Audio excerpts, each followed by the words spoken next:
Halo teman-teman, perkenalkan saya Alvito Akbar yang dalam video ini akan membahas tentang isu-isu yang ada di Timur Tengah.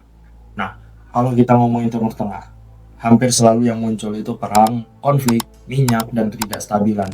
Tapi jarang banget kita nanya satu pertanyaan sederhana. Kenapa kawasan ini nggak pernah benar-benar stabil? Dan di titik itulah, nama Amerika Serikat hampir selalu muncul sebagai penjamin keamanan, polisi dunia, bahkan pembawa demokrasi.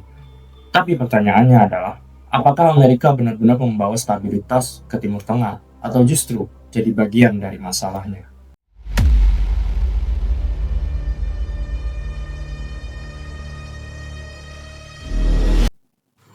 Kita akan masuk ke bagian pertama, yaitu AS sebagai penyeimbang, bukan polisi dunia.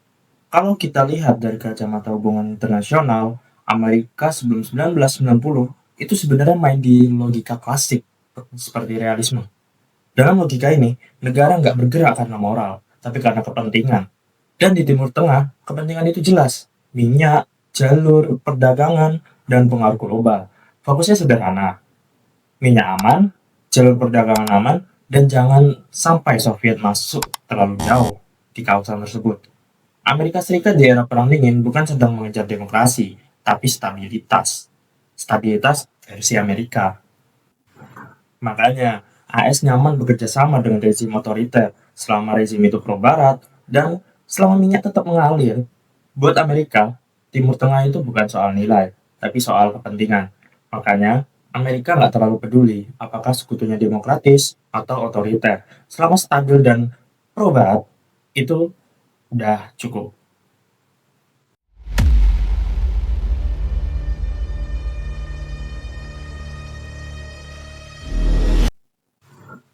Perang Teluk 1991 adalah momen ketika Amerika benar-benar naik panggung sebagai kekuatan utama di Timur Tengah.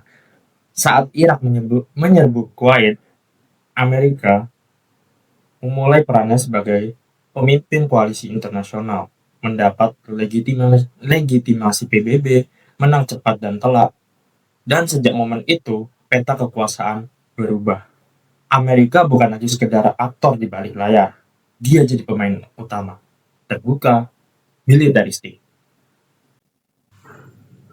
Basis militer Amerika mulai menetap di Arab Saudi, Kuwait, Qatar, Bahrain. Secara politik, ini berarti satu hal. Timur Tengah masuk ke era dominasi Amerika pasca Perang Dingin.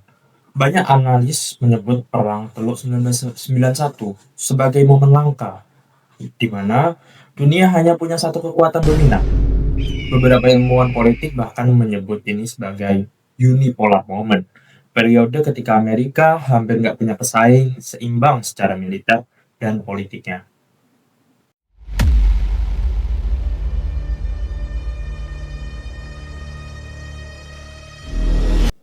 Masalahnya, dominasi jarang datang tanpa konsekuensi.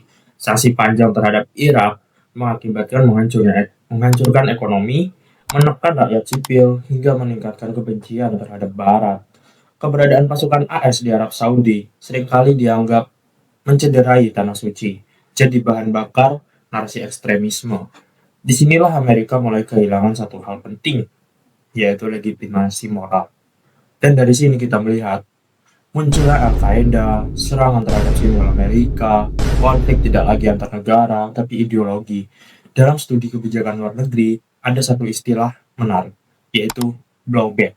Menurut Chalmers Johnson, maaf kalau penyebutannya salah, ialah konsekuensi tidak disengaja dan tidak terantisipasi dari kebijakan luar negeri suatu negara, khususnya intervensi militer dan operasi rahasia, yang dampaknya kembali merugikan negara pelaku di masa depan. Oke, sederhananya gini, kebijakan luar negeri yang kelihatan berhasil di awal, tapi dampaknya justru berbalik menyerang di masa depan. Kehadiran militer Amerika, sanksi ekonomi, dan campur tangan politik pelan-pelan membentuk kemarahan kolektif. Amerika mungkin menang secara militer, tapi kalah dalam membangun legitimasi.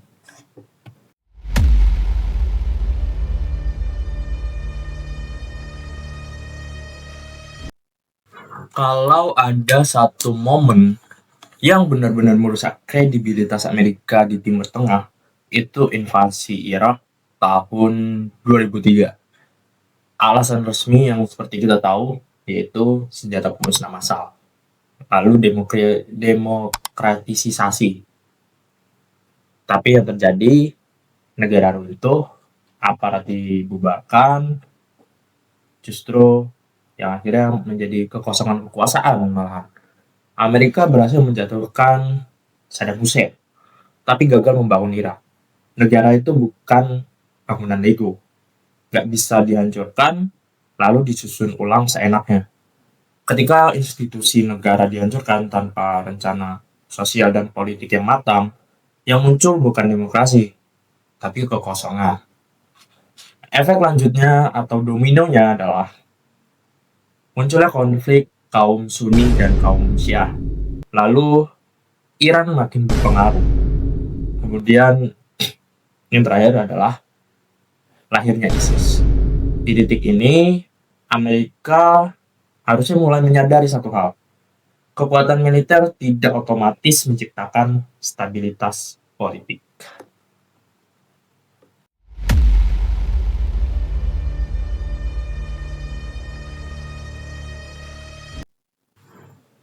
Sampai dengan hari ini, Amerika belum pergi dari Timur Tengah.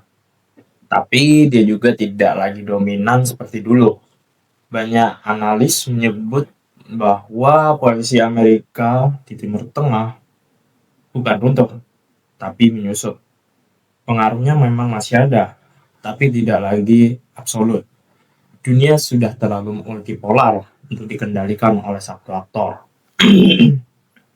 Amerika masih punya basis militer, pengaruh diplomatiknya, serta dukungan terhadap Israel. Tapi sekarang Cina masuk lewat ekonomi, Rusia lewat militer dan energi, Iran jadi pemain regional utamanya. Amerika bukan kalah, tapi posisinya jelas berubah. Sehingga Amerika sekarang lebih banyak mengelola risiko, bukan mengendalikan kawasan.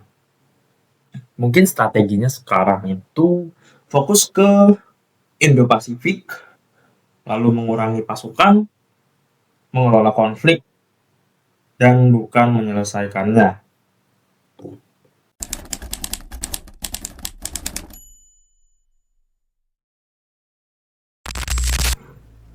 Oke teman-teman, kalau kita bisa tarik garis besarnya ya, pengaruh politik di Timur Tengah, politik Amerika di Timur Tengah itu paradoks. Amerika Serikat itu sangat efektif dalam menjaga kepentingannya sendiri, tapi jauh kurang berhasil dalam membangun tatanan politik yang stabil dan berkelanjutan di Timur Tengah. Amerika berhasil menjaga kepentingannya, tapi gagal menciptakan stabilitas jangka panjang. Pertanyaannya sekarang bukan lagi seberapa besar pengaruh Amerika di Timur Tengah, tapi apakah Timur Tengah itu masih percaya bahwa Amerika adalah solusinya? Dan mungkin jawabannya nggak sesederhana itu. Kalau kalian punya argumentasi terkait isu ini, boleh tulis di kolom komentar. Karena isu ini nggak hitam putih. Dan semakin kita bahas, makin kelihatan betapa rumitnya politik global.